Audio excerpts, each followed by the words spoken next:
The lighting glowed golden, wrapping the room in a false sense of intimacy. It should have felt warm, like nostalgia. Instead, it felt like the air held its breath. Jackson Rivers sat alone at a corner booth, his booth, in his flagship restaurant, but the space no longer felt like his. His spine was straight, instinctively alert, fingers ghosting along the hem of the tablecloth like he was tracing the edge of a memory. The room buzzed softly, gentle laughter, the faint clink of wine glasses, silver against china. But beneath it all, something pulsed. A tension, a hum. Then came the waiter. Not a familiar face, but he moved like he belonged. Too precise, too practiced, silent, efficient, inhuman. A single folded napkin appeared beside the bread plate, placed with careful intent. No greeting, no glance, just that napkin. Jackson didn't move at first. The seconds stretched long, like they were waiting to collapse. Then he opened it. 6 words, hastily inked and chilling in their brevity. "This is a setup. Don't react." His lungs froze mid-breath. Not a blink, not a twitch. Every sound in the room grew louder. The soft rub of linen, the delicate splash of Merlot, someone's low chuckle. Everything normal, too normal. Around him, the evening played out like a well-rehearsed scene. A couple leaned close, their laughter too controlled. A man checked his phone with deliberate ease. Someone else typed furiously, the screen of their laptop angled just enough to obscure the content. It was all too perfect. That was the trap. Jackson's grip on the napkin tightened, crumpling it slightly. His mind snapped into the cold calculus of threat. Who's watching? Why now? He scanned the room with the slow, methodical eye of a man who'd had to earn every ounce of control in his life. The wine glasses sparkled unnaturally, as if cleaned twice too often. The polished silverware looked untouched, decorative. The ambiance, once carefully curated, now felt artificial, like a theater set built just for him, with the audience hidden in plain sight. Then, without warning, a second napkin landed beside his plate. Same silence, same eerie precision, same message. "This is a setup. Don't react." His heart kicked against his ribs. The napkin felt heavier now, denser with implication than the steak knife beside it. Jackson looked up. No one seemed to notice. Or maybe everyone did. The couple by the window now looked too affectionate, their intimacy staged. A man at the bar angled his phone, too deliberately, as if framing a shot. That's when the chill began. Not fear, not yet. It was something older, buried deep, recognition. Because that handwriting, it hadn't changed in 7 years.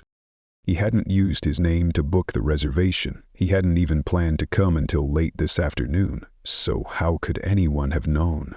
He didn't look like a restaurateur tonight.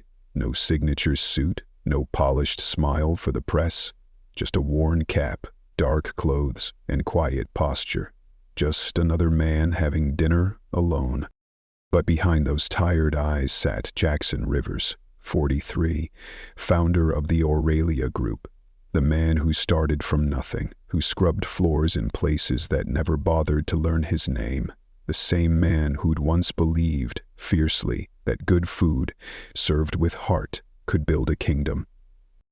And it had. 6 restaurants, 3 states, and a write-up in Forbes. But none of that mattered now. Not tonight. He stared at the napkin again.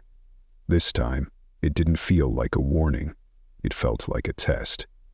Years ago, he would have laughed, dismissed it as paranoia. But something had shifted. In the last few months, in the way his own staff moved when they thought he wasn't watching, in the way his restaurant, the one place that should have felt safe, now felt like it belonged to someone else. He didn't trust what he saw anymore, not even in the empire he'd built with his own hands. His gaze drifted toward the front window. The gold lettering still gleamed, elegant and timeless. Aurelia. just as it had on day one. For a moment, he wasn't in the booth anymore. He was outside in the cold, 26 years old, grinning like a fool, standing next to a man with paint on his hands and champagne in a plastic cup. Eli Cross, business partner, best friend, the man who had believed in the dream when it was still just drawings on napkins, the one who made it real. That memory came like a lightning flash, brief, blinding, and gone. Eli's arms slung across Jackson's shoulder, the crooked grand opening sign, the laughter. Then, 1312, New Zealand aspect. J. Evans, New Zealand, 17 years ago, and Eli had been dead for 7.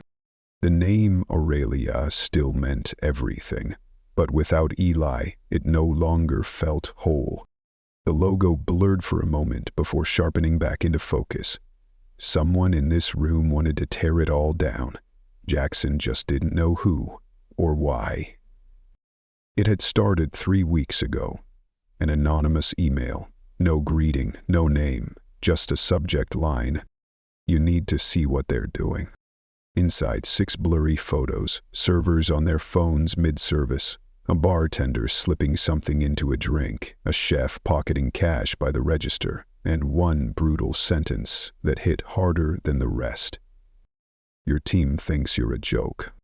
Jackson had stared at those images for over an hour. They weren't clean, angles were off. Some looked doctored, others didn't. But there was just enough truth in them to rot the trust he once took for granted. He wanted to believe it was all a lie, some rival trying to sabotage him. But deep down, he knew better. He knew the way people moved when they thought no one was looking. He knew which corners were supposed to stay clean. And if even half of it was real, then the cracks were already there. He just hadn't been willing to see them. But one photo had haunted him more than the others. Blurry, zoomed, taken through a kitchen window. A man in a black blazer, profile only, half-turned, sharp jawline, high cheekbones, a scar trailing from temple to jaw. It looked like Eli.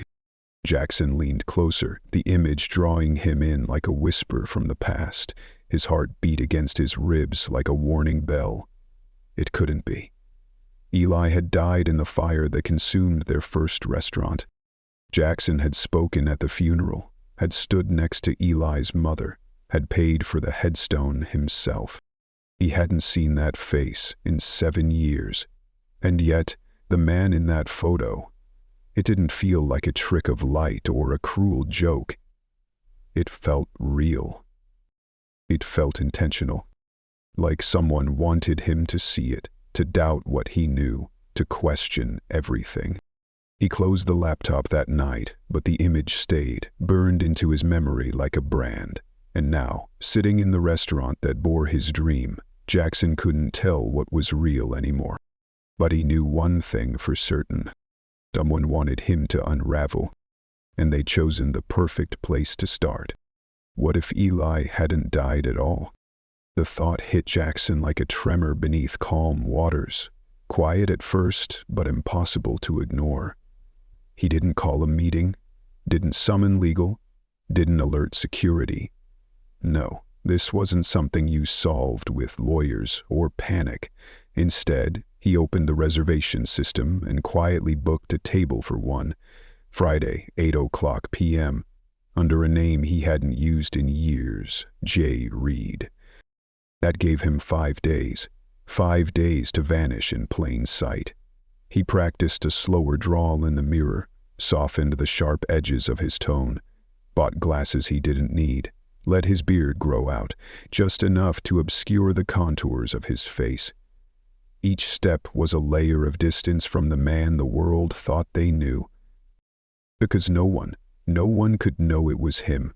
Not the servers, not the guests, not even his most loyal managers. This wasn't a surprise inspection or quality control. It was something colder, sharper. He needed to see, unfiltered, unprotected. If there was rot inside Aurelia, he had to taste it for himself. The week crawled. That photo haunted him. The man with Eli's face. The restaurant that felt like a mask. Trust, once unshakable, now cracked, with every glance. By Friday, the performance had begun. "Evening reservation for Reed," he said to the hostess. His voice dipped in a southern ease that didn't belong to him. She smiled, polite and blank, no recognition, just a nod toward the far corner booth. He followed, hat low, glasses catching the chandeliers, like stars reflecting back judgment. The room clawed at his memory. Every chair he'd personally approved, every tile he'd argued for, the playlist that hadn't changed since the second anniversary. But tonight, it all felt like walking through a wax museum, familiar but soulless. He sat, adjusted his silverware with the same precision he used to demand from staff. He told himself, don't scan the room too fast. Don't act like the owner. Breathe like a stranger. It was all perfect. Too perfect. The folded napkin, the wine list printed on premium cardstock. Even the ambient noise sounded rehearsed, but underneath it all, something vibrated. A dissonance he couldn't name yet, but felt. Because something inside Aurelia wasn't real anymore. At first glance, everything aligned. Wine bottles angled just so, candles flickering neatly along the back wall, napkins razor-folded, forks equidistant. And then the fracture. A server strode by, mid-30s, new face, unfamiliar gait. Jackson's memory was encyclopedic. When it came to staff, he didn't recognize the man. Not from hiring, not from training, not from the dozens of walkthroughs he'd done over the years. In a young blonde, early 20s crooked name tag, smile too broad, her stance was off, stiff, over-rehearsed. A third server behind the bar struggled with a corkscrew. The grip was wrong, the angle worse. These people moved like his team. But they weren't. Something in his gut screamed it. These weren't his people. And then, "Good evening, sir. Welcome to Aurelia. Can I start you with still or sparkling water?" Her voice hit him like a drop of cold water on the neck. Familiar. Too familiar. Lucina. She'd been with him since the second year, from hostess to lead service manager. Loyal, brilliant, trusted. But tonight, her face didn't shift. No flicker of recognition, no hesitation. Just that same trained smile. He nearly said her name, bit it back. "Still, please," he replied, voice flat, neutral. She nodded. No notes, no pen, no confirmation, and walked away. No slip, no tell. She was playing her part, which meant she knew. And if she knew, this went deeper than he had feared. She returned no words. A simple glass of water placed with precise, practiced care. And beside it, another napkin, folded perfectly, just like before. Jackson waited, then unfolded it. This time the message was longer. Cameras everywhere. Most customers are actors. Don't react. His throat went dry. Actors, actors. He looked around, slower this time. The laughing couple, the solo man at the bar, the woman near the kitchen pretending to scroll on her phone. They all looked normal. Too normal. Like they'd studied how to blend in but hadn't quite mastered it. It wasn't surveillance, it was production. He folded the napkin, slipped it under his plate, forced his breathing to stay measured. Someone had gone to extraordinary lengths to film him, to capture every single reaction. But why? And who? He scanned the room again. At the next table, a middle-aged man sat alone. Clean blazer, wedding ring, no partner. At first, nothing unusual, until Jackson noticed the man's hand. The way he kept adjusting his jacket. Not nervously, deliberately. The top button glinted unnaturally. Glass. A lens. The man pretended to sip wine, but his eyes weren't on the menu. They were on Jackson. So, it was real. All of it. The email, the napkins, the actors. This wasn't paranoia, it was orchestration. Someone wanted documentation, evidence, a narrative. But what story were they trying to tell? He kept his posture steady, his expression bland. His mind sprinted. If there was one lens, there were more. How many angles were they catching him from? Across the room, a couple sat shoulder to shoulder. Too close, too often smiling. Their drinks hadn't been touched. On their table, a phone, angled upward, screen dark. Lens pointed directly at him. They laughed at nothing, whispered like lovers in a rom-com. One of them checked their watch, then nodded. A cue. This wasn't random, this was scripted observation. Every blink, every furrow of his brow, every shift in his seat. They could cut, edit, weaponize. He adjusted his napkin, a normal move, but inside his jaw clenched like iron. His name wasn't just on the building. It was built into every inch of its bones. Now it was being used against him. Then the distraction came. A sharp cry, glass tipped, a splash of red wine across a cream dress. A woman screamed, loud, indignant. Chairs turned, heads snapped toward her. "I can't believe this," she shouted, hands flailing. A server rushed over, fumbling napkins. Too slow, too messy. Phones rose like lighters at a concert. One guest had already gone live.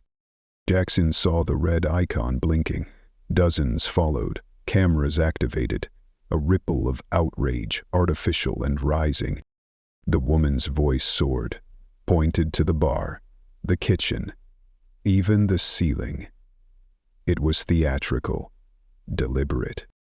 And Jackson, he didn't move. Didn't speak, just watched. Mind calculating every detail. This wasn't chaos. This was choreography. And if this was just the opening act, then whatever came next would be the kill shot. Near the wall, a man stood abruptly. Chairs screeched, plate raised. "This is garbage," he shouted. "Cold food, crap service." His voice pierced the room. The server stammered, overwhelmed. The man advanced, finger jabbing. "You call this fine dining? I've had better at gas stations." Murmurs turned to nods. One voice, then two. The script spread like fire on dry grass. Jackson knew what this was. Escalation. They weren't just recording. They were building a crescendo, fabricating a scandal. In the kitchen, staff moved with confusion. No longer precision, but panic. This wasn't one guest with a complaint. This was a cast, and the audience had already been invited to choose sides. He inhaled deeply, grounding himself beneath the table. No fear, just clarity. Around him, the actors moved with unison, the man at the bar scrolling without seeing, the couple at the window whispering scripted tension, the young server by the kitchen door waiting, hands empty for her cue. None of them were real guests. They were performers, and the show was just beginning. He saw it now. The illusion wasn't in the food or the service. It lived in the silence between reactions, in the perfect cadence of gasps and glances. Every movement landed too cleanly. Every moment unfolded like a scene rehearsed for weeks. Jackson wasn't dining, he was performing. Unwillingly, trapped inside a narrative he hadn't written, directed by hands he couldn't see. And the longer he stayed quiet, the more control he surrendered. Every second of silence gave the enemy another edit point, another soundbite, another slice of a story that didn't belong to him. Sienna returned. A calm smile, a folded check. He placed it beside his plate with the ease of muscle memory. Routine, unbothered. Jackson reached for it slowly, deliberate, as if the weight of paper might tip his hand. No receipt inside, just a handwritten note slipped between two blank slips. "I'm recording too. There's a second live stream. Keep calm." He didn't flinch, didn't scan the room, but something deep within him shifted. Not everyone here was part of the trap. Someone was still on his side. He tucked the paper back inside the check presenter, slid it beneath his palm and gave the subtlest nod, barely visible, but deliberate. The show continued around him. A voice rose from table 4. A drink spilled near the hallway. Another guest held their phone just a fraction too high. But now Jackson understood something critical. They weren't the only ones watching. Checked. And for the first time tonight, he wasn't alone. Then came the scream. It tore through the room like a siren. "I'm allergic." A woman at table 6 clutched her throat, eyes wide, voice jagged with panic. "Something in the sauce? I can't breathe." She stumbled back, knocking over her chair, hands grasping her neck. Red blotches bloomed across her skin like wildfire. Fast, visible, almost too perfect. Panic spread like gas through the room. Her companion leapt up, shouting for an EpiPen. "Someone call 911. Chairs scraped back. Guests rose in alarm. Phones lifted. A new live stream lit up, its caption already prepared. "Fine dining nearly kills woman over allergy." His voice was thick with pride, but Jackson didn't move. He watched her closely, too closely. Her hands trembled just enough to sell fear, but her breathing, steady, no sweating, no gasping.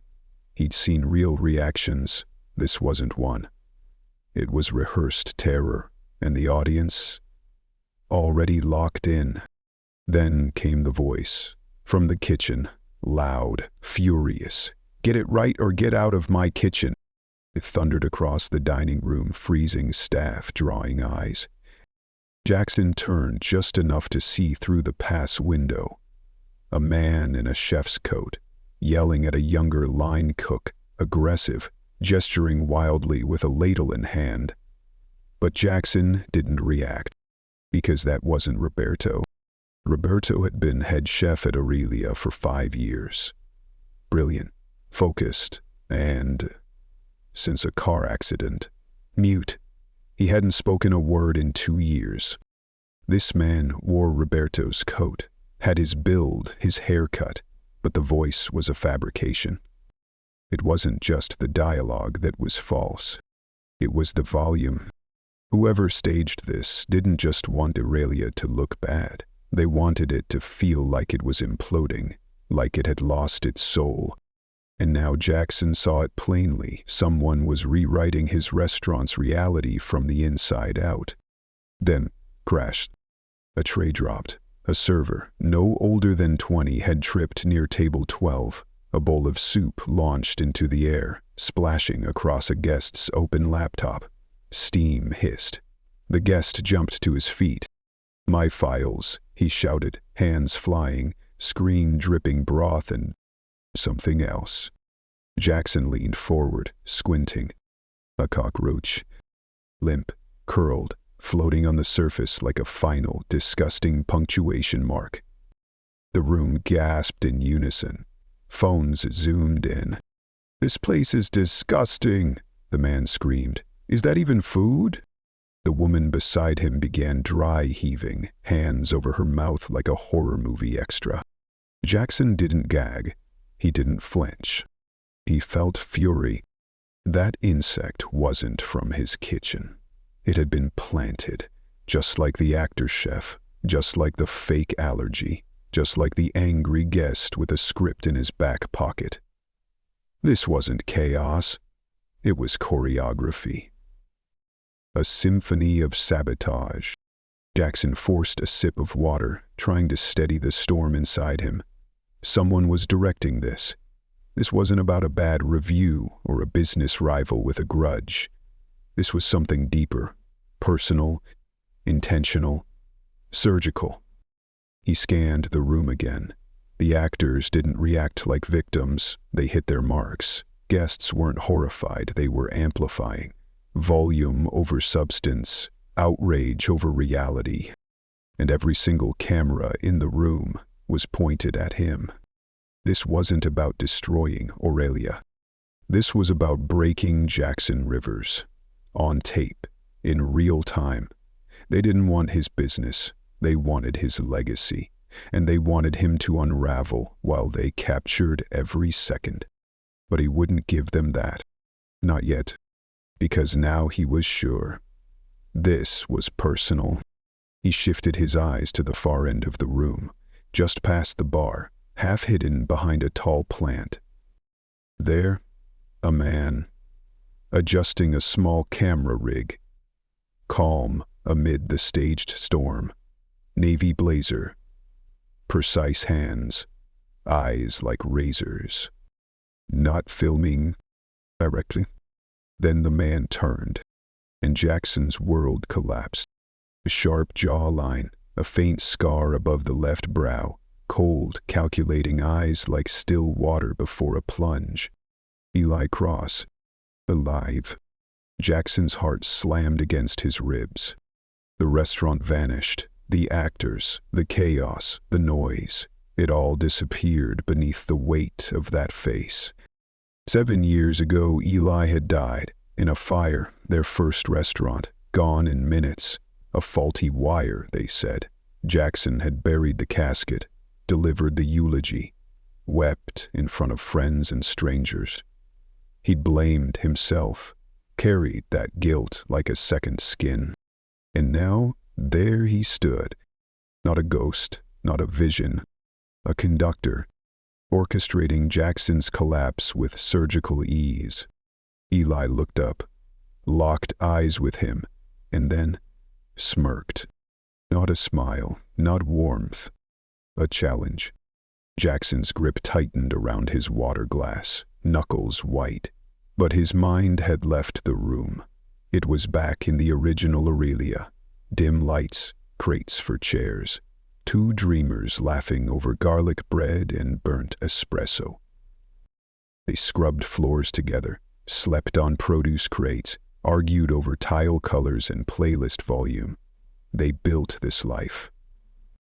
And then Eli vanished into ash, or so Jackson believed. He remembered the clothes casket, the silence, the grief. He had spoken to nothing, and now that ghost stood 20 feet away, alive, calculating, and ready to destroy everything they built. What had really happened that night? What had turned Eli from brother into executioner? Jackson's heart thundered with one question. Had he ever truly known him at all? Eli raised his glass, slowly, precisely. Not a toast. A warning. The chandelier light flickered just enough to catch the swirl of Pinot as Eli tilted his glass. His expression didn't change. Not a twitch of humanity, not a flicker of warmth. Just that same cold, analytical calm. And then it came. The smirk. That crooked Eli Cross grin that used to charm investors, win over critics, steal rooms. But tonight, it was different. It was hollow. Weaponized. Jackson felt the chill crawl up his spine, tightening every vertebra like a noose made of memory. Then he saw it. A small red dot blinking near Eli's table. Not a coincidence. A camera. Locked onto him. Zooming in, framing his reaction, freezing his shock for the world to consume. The room hadn't changed. The chaos hadn't paused. But for Jackson, time did. Just one frame. And the message in that smirk. You're not in your restaurant anymore. You're on my stage. Jackson clenched his jaw, held the stare. If Eli wanted a performance, he'd get one, but it wouldn't end the way Eli expected. This wouldn't be humiliation. It would be history rewritten. Sienna reappeared, grace carved into every step, a dessert menu in her hand, one Jackson hadn't requested. Her voice barely moved her lips. "Don't look up," she whispered. 12 cameras, all live. This setup's designed to break you. In public. His fingers froze mid-mount. Every gesture now was a bullet point on a script he hadn't written. Every blink, every pause, a potential meme for millions. Sienna stood steady, eyes scanning with trained precision. They want you to crack, cry, scream, fall apart. That's the money shot. He nodded once. Barely. His pulse pounded like a war drum in his chest, but his face was stone. The crowd wanted a wreck. Outside, the live streamers watched, believing they were witnessing truth. Inside, Jackson felt the storm. Rage. Betrayal. Grief. But also something else. Clarity. Sienna retrieved the menu, her final whisper trailing behind like armor. "They think you're cornered. You're not." Jackson exhaled, quiet but full. If they wanted a downfall, they better prepare for the sequel, one they wouldn't control. His fingers trembled under the table, brushing cold steel. A fork, a weight, but the surface of his demeanor was calm as ice. He sliced into his steak, elegant, practiced, chewed slowly, swallowed. To anyone watching, he was just a man enjoying dinner. But inside, he was calculating every frame, timing every gesture for the invisible audience that thought they were gods. From the corner of his eye, another lens pulled tighter. Let them watch. Let them believe he was unraveling. Suspense wasn't about chaos. It was silence, stretching, gripping. And tonight, Jackson was the eye of a storm, of manufactured madness. He reached into his jacket pocket, slowly, deliberately, pulled out his phone. For a long second, he stared at the blank screen. Then tapped. Go live. No filters, no edits, no shadows. Just truth. His face lit the screen, centered, calm, his voice low, surgical. "They've been watching me all night," he said. "Now it's time they get watched back." He turned the phone across the dining room. Actors mid-chaos. Planted outrage. Fake guests. Fabricated drama. "They want you to see a meltdown," Jackson said, still calm. "A scandal, but here's what's actually happening." He turned back to the camera. This restaurant was built on something real, and now someone's trying to bury that. With lies, with scripts, with hidden cameras and cheap theater. His gaze burned into the lens. "My name's Jackson Rivers. I'm the founder of Aurelia. And tonight you're going to see the truth." The live stream war had begun. He turned his camera toward the woman still clutching her throat. The red splotches had faded. Her breathing was fine. He said it was shellfish, he said it was the sauce. He shifted the angle to the plate on her table. Untouched. No marks, no service. But here's the thing. Aurelia doesn't serve seafood on Fridays. We haven't in years. It's in our staff manual. It's on every prep schedule. Ask anyone who actually works here. His voice remained steady, not loud, precise. "Oh, she's either reacting to something we never used, or she's reacting on cue." Gasps spread, not from the actors, but from real diners. Faces began turning, phones shifted direction. A wave of realization rippled. "You wanted a scandal?" Jackson said, turning back to the lens. "Fine, let's start with your script. You forgot to fact-check." Then Jackson turned his phone toward the kitchen. The actor in Roberto's coat, once barking orders, now stood still, pretending to plate a dish. And screamed at our staff tonight, slammed utensils, made a scene. But Roberto, our real head chef, he hasn't spoken a word in 2 years. A pause. Car accident. Vocal cord damage. Permanent. Another beat. Then, so, less that's a miracle. That man's an actor. More gasps. Some cameras dropped. Jackson walked calmly toward the pass window. Live stream still steady. We don't hire frauds in our kitchen. We don't stage meltdowns. That man wasn't a mistake. He was a plant. Then Jackson tapped his phone again, played a preloaded video. The screen flickered to grainy footage. The warehouse 2 nights ago. Folding chairs, a table of white envelopes. Eli Cross at the center. Servers, guests, even the allergy woman filed past. One by one, Eli handed out payments. No greetings, no names, just cold exchange. Then, audio, muffled but clear. Remember your mark. Jackson sits at table 5. We start with the spill, then allergy, then the roach. The restaurant air turned electric. Gasps, voices, whispers. Someone said aloud, "That's the guy from earlier." Jackson muted the clip. "This isn't drama," he said into the live stream. "This is premeditated sabotage. This is Eli Cross buying my downfall." The performance had shattered. No, it was an expose. Eli wasn't a ghost anymore. He was the villain, caught. And Jackson wasn't the victim. He was the survivor turning the camera back. From behind the bar, Sienna stepped forward. She held up her own phone. No words, just resolve. She tapped, shared her screen. A second feed. Another angle. This one had been running all night. Silent. Hidden. Sienna's view. Viewers, in the room and online, watched from her lens. Eli pacing behind a divider. Whispering cues into a wireless mic. Pointing. Directing. Giving the thumbs up after each scene played. Outing lines. Timing chaos. And then, the clearest shot. Eli's eyes never left Jackson. The room spun, applause swelling, phones flashing, but between them, only stillness. His face, once so familiar, was now unreadable. Cold. Measured. Then came the whisper.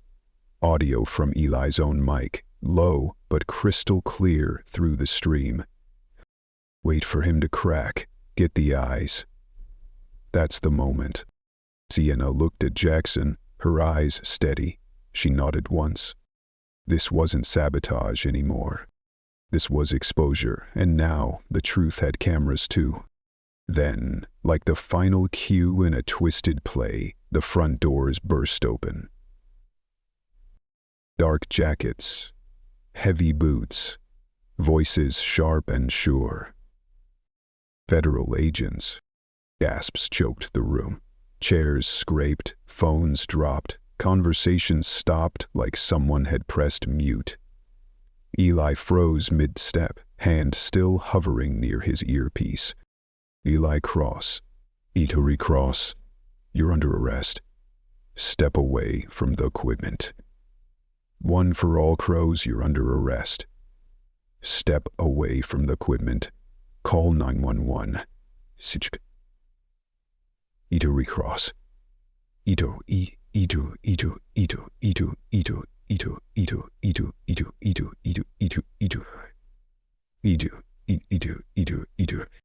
No reply, just a blink. The smirk gone, the mask slipping.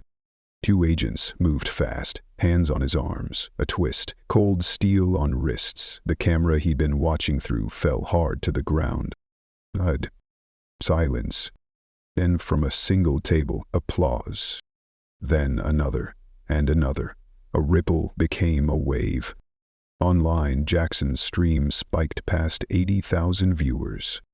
Justice, I knew something was off. This is insane. Comments lit up the feed, fast and relentless. As Eli was dragged past, Jackson remained still, steady, calm. His camera didn't shake. The takedown was televised, but the redemption, that was live. Their eyes locked again.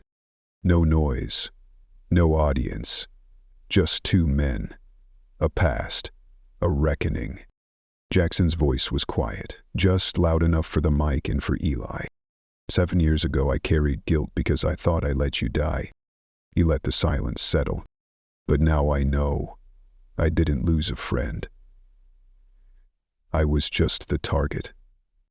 Eli didn't speak. He couldn't. His jaw was tight, like every clever line he'd prepared couldn't survive the truth.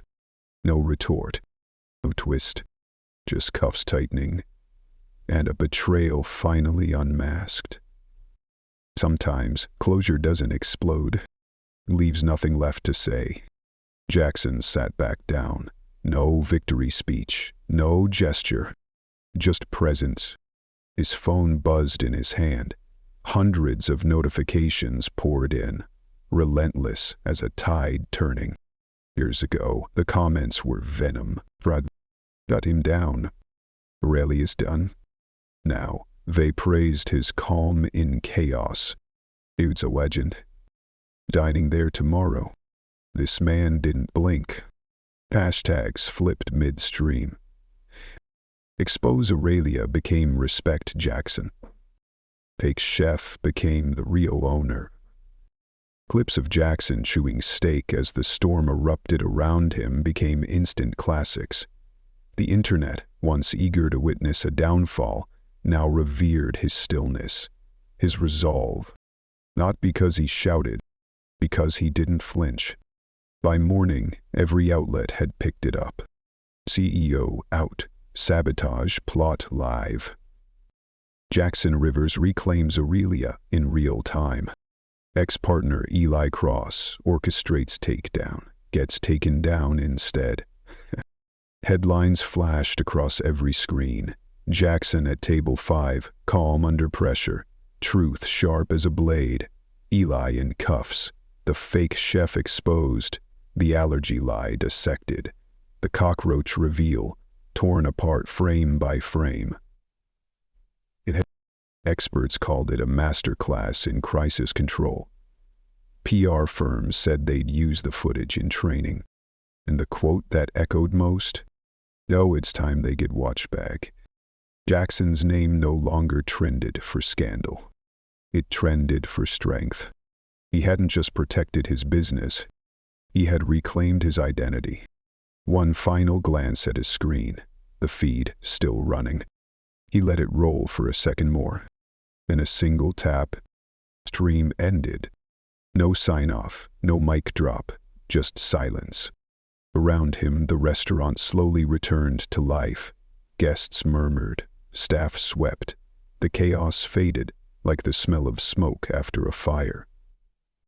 He stood, adjusted his jacket, walked forward. No applause this time, no spotlight, just steps. Past the tables that once staged his downfall, past the wine bar, past Eli's now empty seat, down the hall toward the office that had survived everything. No cameras followed. No reporters shouted his name. Only his footsteps on tile. It wasn't victory he carried. It was release. Inside his office, the door clicked shut behind him. Stillness. Familiarity, safety. He moved to the desk, opened a drawer, and pulled out a photograph.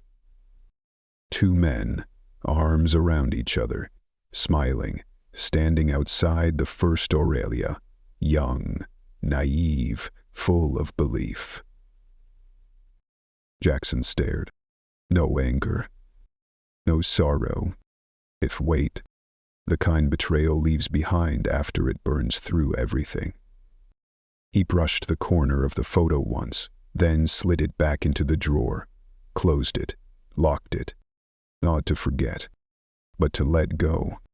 Some ghosts don't need chasing. Some memories belong in the past. Outside, Sienna stood near the bar, quietly resetting menus, like nothing had happened, like she already knew tomorrow would come. He walked toward her. Stopped. Just short. She looked up, still sharp, but softer now. He nodded, voice low. If I had a few more like you. He paused. I wouldn't need a PR team. She blinked, didn't reply right away, then smiled barely. It wasn't a compliment, it was acknowledgement. Loyalty doesn't need spotlight. It just needs to be seen. He turned to walk away, but her voice followed, warm. You've got one. That's a start. Reputation can be rebuilt with headlines, but trust, that's earned one person at a time. Jackson reached into his pocket, held out a small silver key. Worn. Familiar. Tiana looked down, unsure. Then her eyes widened. He placed it in her hand. No fanfare. From now on, he said, you run the floor. She didn't speak, just stared at the key. Then quietly, you sure? Jackson nodded. I trust you. That was enough. The key wasn't just metal. It was the future. He turned, walked slowly into the center of the room. Everything quiet, clean. The hum of life returning. One by one the lights dimmed, until only a single glow remained. Outside the window, the golden sign, Aurelia. Its reflection stretched across the polished floor, up Jackson's chest, his neck, across his jaw. Bennett touched his eyes. He didn't smile, didn't move. Just stayed present, bathed in the light of a name that nearly died. There were no cheers, no curtain call, only silence, and the quiet endurance of a man who had survived the firestorm, not by fighting harder, but by refusing to lose himself. He lifted his phone. One last message.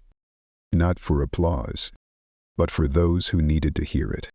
Reputation can be stolen, faked, twisted, he said. But character? Not one of Vimash's. He looked directly into the camera. No one can take that from you. The weight in his voice wasn't performance. It was truth, lived and earned. If the world believes a lie about you, will you stay silent, or will you stand? The screen faded to black, but his voice lingered. If you've ever been misunderstood, if you've ever been judged before you could speak, moment me too, because you're not alone. Silence. Then one comment. Then 10, and hundreds. Me too. Me too. Me too. Truth didn't just survive. It connected.